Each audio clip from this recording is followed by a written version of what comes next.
extent do Shane and High Noon explore the Western film genre? The Western film genre consists of multiple points and definitive factors, which are theme, setting, cinematography, plot, and its defining influences. The Western film in its entirety, according to filmsite.org, is that it, quote, often portrays the conquest of wilderness and the subordination of nature in the name of civilization or the confiscation on the territorial rights of the original inhabitants of the frontier, end quote. Additionally, filmsite.org states that, quote, typical elements in westerns includes gunfights, violence, horses, trains, outlaws, and sheriffs, end quote. Also, a main component and motif in Western film is the contrast between youth and adulthood, in which the main characters in the Western depict the journey towards one's identity and the acquisition of knowledge. In Western films, the setting consists within the American West, specifically on, according to Britannica, quote, small frontier towns that are forming at the edge of civilizations, end quote, and on, quote, the immense plains, rugged tablelands, and mountain ranges, end quote. Throughout the scenes of the Western film, the cinematography consists of wide long shots in the opening to develop the setting and montages during fight scenes. Further, filmsite.org notes that the central plot of the Western film is to, quote, the classic simple goal of maintaining law and order on the frontier in a fast-paced action story. It is normally rooted in archetypal conflict, end quote. The main character is usually motivated by revenge or justice, maintained by a classic narrative story arc. Influences of the Western follow how, in accordance with filmsite.org, they, quote, were all bound by legal codes of behavior, ethics, justice, courage, honor, and chivalry, end quote. Overall, the Western acts as a parallel to our current society, the prospect of our humanity, preservation of our history, and, according to filmreference.com, it, quote, certifies our ideals of individualism, initiative, independence, persistence, and dignity, even displaying some of our less admirable traits of lawlessness, violence, and racism, end quote. In Shane, 1953, the director's intention, George Stevens, and cultural connection support the Western film genre because, firstly, the aspects that influence this film consist of Western culture, the duties of man, and clear social division between wealth classes. These are essential features of the film, incorporated mainly through cinematography and sound. Shane incorporates many 2 and 3 subject shots and some close-ups with all a deep focus, depth of field to develop the setting, emotional turmoil, and perspective of the characters. Furthermore, Stevens manipulates the soundtrack to produce a suspenseful classical to develop the dramatic effects of a specific scene and to act as a mean for juxtaposition, a feature essential in the Western film genre. Shane also includes a classic story arc, a rising action and conflict and tension, between 2 classes in the town, shareholders, farmers, and more wealthy landowners. FilmReference.com says that Shane incorporates, quote, all the ingredients of the typical Western, the wide open spaces, the ranchers feuding with the farmers, the homesteading family trying to build a life, the rival gunmen, the absence of law, the survival of the fastest gun, even the mandatory shoulder wound, end quote, while also encapsulating, quote, the cultural ethos of the Western, end quote. Furthermore, the opening shot of Shane follows the basis of a Western.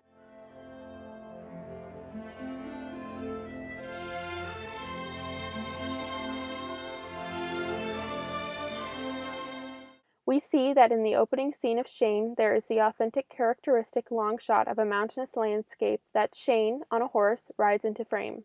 These long shots serve to construct and develop the American West setting and tranquil mood. Furthermore, into the film, the bar fight represents the classic motif and theme of violence, justice, and redemption. You guessed it.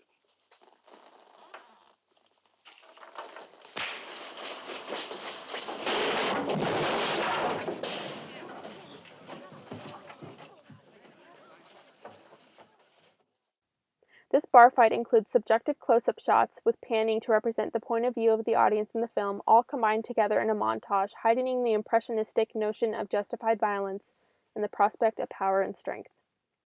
Additionally, the Western film genre relies on the motif of an individual versus multiple antagonists. So the fact that this film is not founded upon the perspective of a single character is unusual for this genre. As a result, the audience, knowing more than the characters within Shane, becomes immersed in the film and story. Analyzing High Noon, 1952, provided the review of Fred Zimmerman's choice of realistically developing the story by including the separated dialogue of many characters without formal marshal Will Kane, therefore allowing the audience a more globalized view and emotional connection to the story. The law, Quaker religion, and crime are three components that influence this film as a product and the characters within it. Additionally, High Noon follows the Western film genre through the creation of a multi-dimensional main character, its opening shot and scene, and the fighting sequence. Will Kane, as a character, represents the motif of mind over matter and embodies the dispute between internal and external turmoil. The opening scene of High Noon is essential to developing the beacon of intra- and interpersonal conflict in the main character's literal and theoretical placement in time and the setting. The long shot tracking Will Kane riding into the frame from a long distance is particularly important because it catalyzes the story and, which the following interaction between him and a fellow friend developed the theme of comradeship, a motif that is explored throughout the rest of the film by the future lack of assistance and support of fellow town members in the upcoming violent conflict. Not forsake me, oh my darling, on this our wedding day. Do not forsake me, oh my darling. Also, the fighting scene between Will Kane and released criminal Frank Miller and his three other friends assists High Noon's support of the Western film genre through predominantly the cinematography. Moreover, this conflict is filmed with medium shots and juxtaposed in the town center to explore the irony of Will Kane fighting alone. In the beginning, this scene also includes the cross-cutting between the fight scene and Will Kane's bride, Amy, on the bus that is about to depart.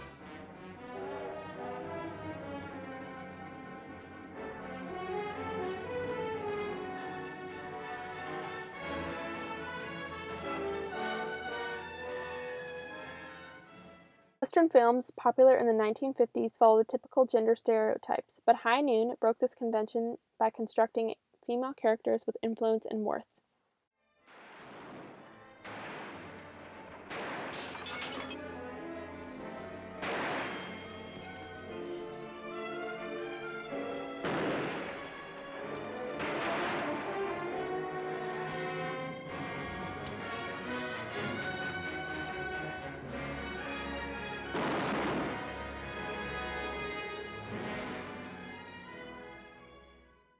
TCM.com addresses how, quote, on the surface, Hadleyville is a long-established community with a vibrant commerce, an active church, and a history of stable law enforcement.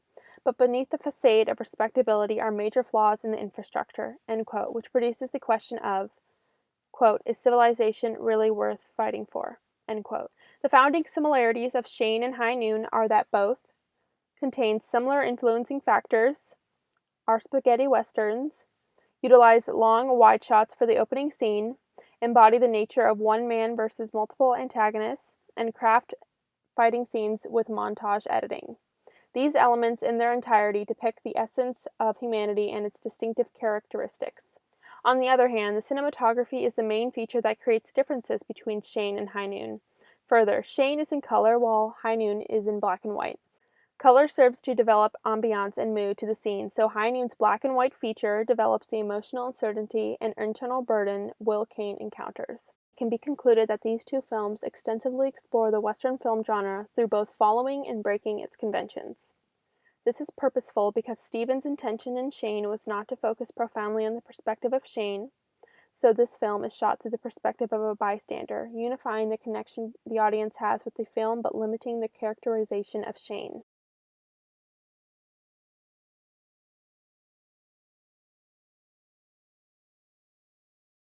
Setting and plot are two additional components utilized within the story of these films because both employ the American West setting and traditional narrative story arc plot. Using wide long shots for the opening scenes of both films establishes location and perspective, and montages during scenes of crime develops the Western cinematographic techniques. Similar factors that influence this film in its entirety are gender standards and ethical perceptions of justice and law. The director's approach and filmmaking techniques are features that are distinctive and different between Shane and High Noon. Conclusively, after a globalized analysis of Shane and High Noon, it can be concluded that these two films extensively explore the Western film genre.